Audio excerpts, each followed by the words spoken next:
কেন্দ্রীয় কারাগার কাকে বলে জানেন নাকি আপনারা? আলমে বারজাখ, কবরকে বলা হয় কেন্দ্রীয় কারাগার। যাদের মা বাবা আজ কবরবাসী হয়ে গেছে, কবর থেকে ডেকে ডেকে বলতেছে বাগানে আমরা কিন্তু কবরে বন্ধ হয়ে গেছি, আমাদের জন্য একটু কুল সুবহানাল্লাহ আলহামদুলিল্লাহ ভিক্ষানো, মানে অর্থাৎ ওই মাহফিল থেকে আমাদের জন্য একটু দোয়া করো।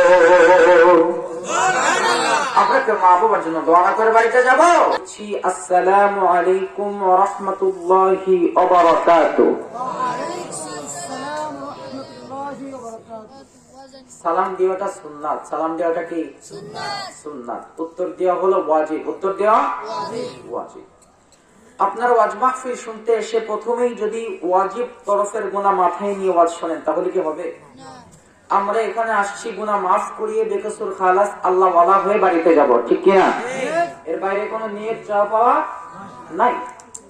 তো আমরা যদি এখানে এসে যদি গুনাহ নিয়ে যদি বসি আরো গুনাহ করি তাহলে তো হবে না। তো আপনারা যেভাবে সালামের জবাব দিলেন, আমি এত সুন্দর করে সাজিয়ে গুছিয়ে সালাম দিলাম, উত্তর দিলেন 2 থেকে 3 জন। সালামের জবাব দেওয়া কি গুনাহ? সালাম যে দেয় সে পায় 10 নেকি, আর যে উত্তর দেয় সে পায় হলো 20 নেকি। উত্তর দিতে হবে না? আর আপনার সাথে যদি কারো শত্রুতায় থাকে, আপনাকে দেখতে পায় না বা আপনার শত্রু, তার সঙ্গে দেখা হইলে বেশি বেশি করে তাকে সালাম দিবেন, দেখবেন সেই শত্রুতা থাকবে না। কথার শুরুতে সালাম, কথার শুরুতে কি আসসালামু ক্বাবলাল কালাম, কথার শুরুতে হবে সালাম। তো এই জন্য আমি আবারও আপনাদেরকে সালাম দিচ্ছি, আশা করি আমার সালামের জবাব আমি এবার পাবো। আসসালামু আলাইকুম ওয়া রাহমাতুল্লাহি ওয়া বারাকাতুহু।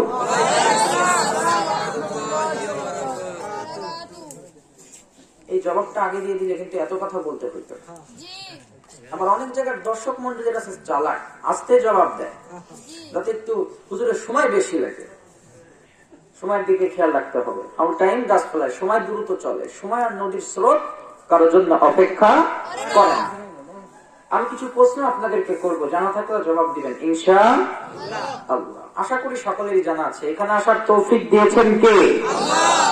আল্লাহর কথা শুনলে আরো জোরে আওয়াজ দিতে হয়, কেননা এই মাহফিলের আশেপাশে অনেক শয়তান আছে, আছে না নাই? শয়তান যদি না থাকতো তাহলে কেউ যে মারামারি বাঁধতো? মারামারি বাঁধতো না। শয়তান এই মাহফিলের আশেপাশে আছে। শয়তান কি একরকমের? মানুষ রূপী শয়তান আছে না নাই? জিন রূপী শয়তান আছে না নাই? বহুরূপী শয়তান আছে। আল্লাহ শব্দের আওয়াজ যত দূরে যাবে ওই এরিয়ার মধ্যে শয়তান প্রবেশ করবে না, কথা ঠিক কিনা? এখানে আসার তৌফিক দিয়েছেন কে? সব কাজে আমরা প্রশংসা করব কার? আসমানের মালিক কে? জমিনের মালিক কে? আল্লাহ রাব্বুল আলামিন কুরআনুল কারীমের মধ্যে সূরা আম্বিয়ার মধ্যে ঘোষণা করেছেন, সূরা আনআমের মধ্যে ঘোষণা করেছেন, আলহামদুলিল্লাহিল্লাযী খালাকাস সামাওয়াতি ওয়াল আরদ। সমস্ত প্রশংসা রব্বুল আলামিনের জন্য, যিনি আসমান সমূহ এবং জমিনকে সৃষ্টি করেছেন। জোরে জোরে বলে সুবহানাল্লাহ। আল্লাহ রাব্বুল আলামিন কুরআনুল কারীমের মধ্যে সূরা 12 নম্বর আয়াতের মধ্যে আরো ঘোষণা করেছেন, ওয়া আতাইনা ফাওকাকুম সাবআন শিদাদা। আল্লাহ পাক বলেন, আর আমি তোমাদের উপরে 7খানা মজবুত আসমান নির্মাণ করেছি। একটু জোরে জোরে বলি না সুবহানাল্লাহ? আর একটু জোরে বলি সুবহানাল্লাহ। পাহাড় নদী আর গাছ গাছালি, পশু পাখি আর পাক পাখালি, নীল ঝর্ণার গান, জানি গো প্রভু জানি গো আমি, সবই তোমার দান, সবই তোমার দান। সবকার দান আমাদের জোরে কে? আমাদের মৌতের মালিক কে? তার দলিল আছে না নাই? আমার আল্লাহ পাক তার দলিল দিয়ে দিলেন সূরা মুলকের 2 নম্বর আয়াতে। আল্লাহ পাক বলেন, আল্লাযী খালাকাল মাউতা ওয়াল হায়াতা লিয়াবলুয়াকুম আইয়ুকুম আহসানু আমালা। হায়াত মৌতের মালিক একমাত্র আল্লাহ। বলেন আল্লাহু আকবার। আমাদের নিজেদের মালিক আল্লাহ। তার দলিল আল্লাহ পাক দিলেন সূরা জুমাআর শেষের আয়াতের শেষের অংশে। আল্লাহ বলেন, ওয়াল্লাহু খায়রুর রাযিকিন, আমি হলাম উত্তম জীবিকা প্রদানকারী। একটু বলবেন না সুবহানাল্লাহ। এই জন্য আমার ভাইরা, কষ্ট হচ্ছে আপনাদের? কষ্ট হচ্ছে? কাদের কাদের কষ্ট হয় হাত তুলে রাখা। কষ্ট হচ্ছে না তো? আপনারা কেউ ওঠা বসা করবেন না। আখিরি মুনাজাত না দিয়ে নিষ্পাপ শিশু না হয়ে কেউ বাড়িতে যাবেন না। রাজি আছেন? যদি কেউ বলে থাকেন বক্তা সাহেব আমি আপনার কথা মানি না, তাহলে আমি বলবো যারা আমার কথা মানবেন না তারা একটা সাদা কাগজ নিয়ে আসবেন। আমি লিখে দিব আপনি যে সময় কবরের জমিনে চলে যাবেন তখন আপনার সন্তানেরা ওয়াজ মাহফিলে যাবে, কিন্তু আপনার জন্য দোয়া না করে মুনাজাত না করে বাড়িতে আসবে। ay ko barbaniro vida man kosha barsere kholase alhamd bakha tutangar nastahi azmalema izamad fil shudi azhalema। অনেকের মা বাবা আজ কবরবাসী হয়ে গেছে, কবর থেকে ডেকে ডেকে বলতেছে বাজান রে ও বাজান।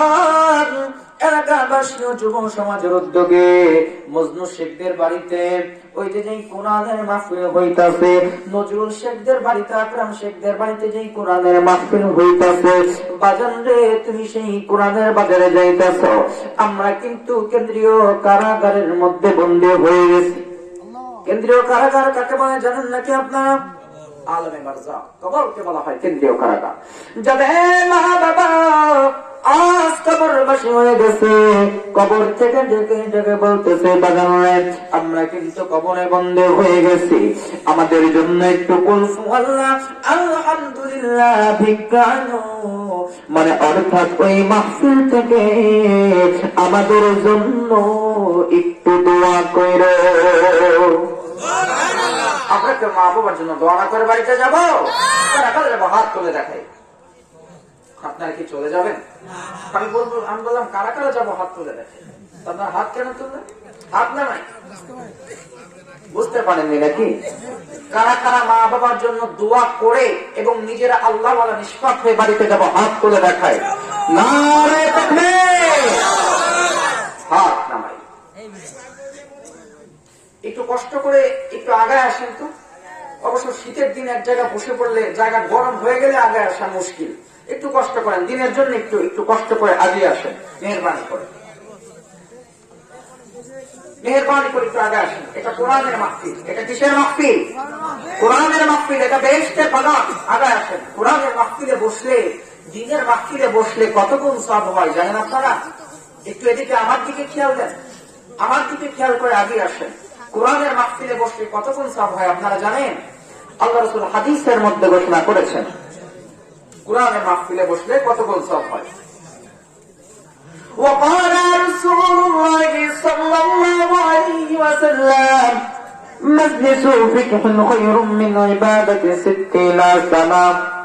নবী আমার বলেন দিনের মজলিসে, কোরআনের মজলিসে আল্লাহর কোন বান্দা বান্দি যদি কিছু সময় বসে থেকে যায়, সময় নির্ধারিত করা হয় না, কিছু সময় যদি বসে থেকে যায় তাহলে 60 সানা 60 বছরের নফল ইবাদতের সওয়াব আমার আল্লাহ পাক ওই বান্দা বান্দির আমলনামার মধ্যে লিখে দেয়।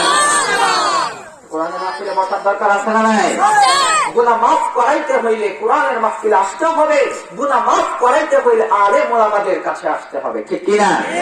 আলেম ওলামাদের দাম কম না বেশি? কথা বলেন, কম না বেশি? আল্লাহ রাসূল বেশি করে দিয়েছেন।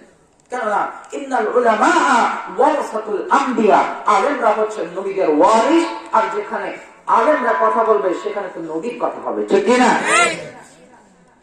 আল্লাহ রাসূলের কাছে একদিন সাহাবায়ে কেরাম আরজ করলেন, জিজ্ঞাসা করলেন, ইয়া রাসূলুল্লাহ, ইয়া হাবিবাল্লাহ, ওগো নবীজি, আপনি দুনিয়া থেকে চলে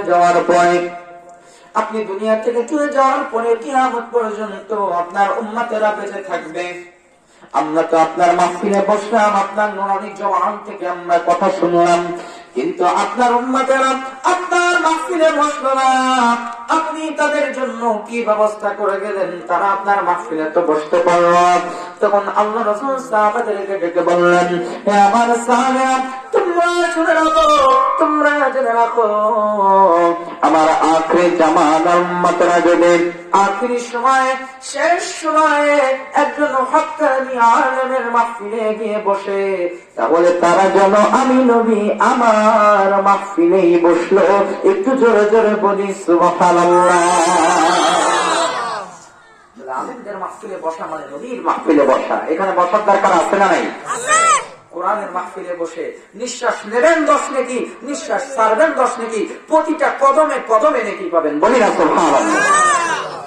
লাখ কোটি তার ছনে অনেক অনেক বেশি জগত সালাম। আমার আল্লাহ সৃষ্টির প্রধান আকর্ষণ, বিশ্ব সভার সভাপতি, সমস্ত নবী রাসূলগণের মাথার মুকুট, শামসুল হিদায়াত, বদরুত তুজা, সৈয়দুস সাকালাইন, ইমামুল মুরসালিন, খাতামুন নবিয়্যিন ওয়াল মুরসালিন, আফতাব নবুওয়াত, শাহনশাহ রিসালাত, সরকার দো জাহান, সুলতানুল মদিনা, হুজুর আকরাম, নূর মুজাসসাম, নূরুন আলা নূর, সাইয়্যিদিনা হাবিবিনা শফিউনা মাওলানা মুহাম্মদ সাল্লাল্লাহু আলাইহি ওয়াসাল্লামের উপর আল্লাহ পাক যাতে আজ থেকে ১৫০০ বছর আগে, কয় হাজার বছর আগে, একটু কথা বলতে হবে, কয় হাজার বছর আগে, ১৫০০ বছর আগে সর্বশ্রেষ্ঠ নবী এবং সর্বশেষ রাসূল হিসাবে এই দুনিয়ার মধ্যে প্রেরণ করেছিলেন। বলি সুবহানাল্লাহ। যার পর থেকে আজ পর্যন্ত পৃথিবীতে অবশ্যই কোন প্রকারে নবী কিংবা রাসূল আসে নাই, অবশ্যই এখনো নাই, অবশ্যই কিয়ামত পর্যন্ত আসবে না। যার মাধ্যমে আমরা আমাদের জীবন বিধান হিসাবে আল কোরআনকে পেয়েছি, আমরা জাহান্নামের আযাব থেকে বাঁচার পথ পেয়েছি, বেহেশতের পথ পেয়েছি। এজন্য আসুন আমরা সেই নবীর শানে দুরূদ ও সালাম পাঠ করি। সকলেই জোরে সোরে বলি, মহব্বতে বলি সাল্লাল্লাহু আলাইহি ওয়াসাল্লাম। আর একটু জোরে বলি সাল্লাল্লাহু আলাইহি ওয়াসাল্লাম। আল্লাহ বলেন কোরআনুল কারীমের মধ্যে সূরা আম্বিয়ার ১০৭ নম্বর আয়াতের মধ্যে ঘোষণা করেছেন, ওয়া মা আরসালনাকা ইল্লা রাহমাতাল লিল আলামিন। জোরে জোরে বলে আল্লাহু আকবার। আল্লাহ পাক বলেন, আমি মুহাম্মদুর রাসূলুল্লাহ সাল্লাল্লাহু আলাইহি ওয়াসাল্লামকে উভয় জগতের রহমত স্বরূপ এই দুনিয়ার মধ্যে প্রেরণ করেছি। বলে আলহামদুলিল্লাহ। রহমাতুল লিল আলামিন নবী, রহমাতুল লিল আলামিন নবী, কোরআনে প্রমাণ, আশিক বিনে কে বুঝিবে আমার দয়ার নবীর শান, উম্মত বিনে কে বুঝিবে আমার দয়ার নবীর শান। আমার নবীর সম্মান কোন না বেশি? বলেন কোন না বেশি? আমার ভাইয়া, আমি আপনাদের সম্মুখে কুরআনুল কারীম থেকে একটি আয়াত তেলাওয়াত করেছি। এই আয়াত থেকে আল্লাহ পাক যদি কিছু কথা বলাই বলবো। একটি হাদিস আমি তেলাওয়াত করেছি, হাদিসটি আল্লাহ রাসূল বলে দিলেন, ওয়াকালা রাসূলুল্লাহ সাল্লাল্লাহু আলাইহি ওয়াসাল্লাম, লা ইউমিনু আহাদুকুম হাত্তা আকুনা আহাব্বা ইলাইহি মিন ওয়ালিদিহি ওয়া ওয়ালাদিহি ওয়ান নাসি আজমাইন। নবী আমার বলেন, তোমরা তোমরা ওই পর্যন্ত পরিপূর্ণ ঈমানদার হতে পারবে না তোমরা যতক্ষণ পর্যন্ত আমি নবী আমাকে পৃথিবীর সবকিছুর চাইতে, তোমার বাপের চাইতে, মায়ের চাইতে, তোমার ধন দৌলতের চাইতে, তোমার ভাই ব্রাদার আত্মীয় স্বজন ছেলে মেয়ের চাইতে, ওয়ান্নাস আজমাইন পৃথিবীর সবকিছুর চাইতে যতক্ষণ পর্যন্ত আমি নবীকে বেশি ভালোবাসতে পারবে না তোমরা ওই পর্যন্ত পরিপূর্ণ ঈমানদার হতে পারবে না। এই জন্য ঈমানদার যদি হতে চাই অন্তরে রাসূলুল্লাহর মহব্বত ফিট করার দরকার আছে না? মদিনায় নবী এলো মায়া মেনার ঘরে, দিলে হাজার মানিক হাসিলে মুক্তা ঝরে। মদিনায় নবী এলো মা আমেনার ঘরে, হাসিলে হাজার মানিক কাঁদিলে মুক্তা ঝরে। দয়াল নবীজির উম্মত দোজখে যাবে না, নবীজির উম্মত দোজখী হবে না। ছেড়ে দে নৌকা আমি যাব মদিনা, দেবে পার তুলে দে, সবাই পড়েন, দেবে পার তুলে দে, মাঝি হেলা করিস না। ছেড়ে দে নৌকা আমি যাব মদিনা। মদিনায় যেতে মন চায় কি চায় না? আল্লাহ পাক মরার আগে সকলকে মদিনায় যাওয়ার তৌফিক দান করুন, বলেন আমিন। আমার বাবাজিরা, সংক্ষিপ্ত সময়ের মধ্যে সমস্ত কথা খুব সংক্ষিপ্ত ভাবে বলতে হবে, খেয়াল করে শুনতে হবে, খেয়াল করে না শুনলে বোঝা যাবে না। আলোচনা শুনতে হবে, আলোচনা শুনে আমল করতে হবে। আমল যদি না করি তাহলে আমার একুলো যাবে, কোনো লাভ হবে না, ঠিক না? আলোচনা খুব খেয়াল করে শুনতে হবে। বক্তা বড় হোক আর ছোট হোক, আমরা বক্তার সাইজ দেখবো না, বক্তার বয়স দেখবো না, শুনতে হবে বক্তার কথা, ঠিক না? আমি কি আপনাদের মাঝে কি কোনো ফাহিশা কথাবার্তা বলছি? কোন বাহির থেকে এদিক ওদিক থেকে কথা বলতেছি? কোরআন হাদিস থেকে কথা বলার চেষ্টা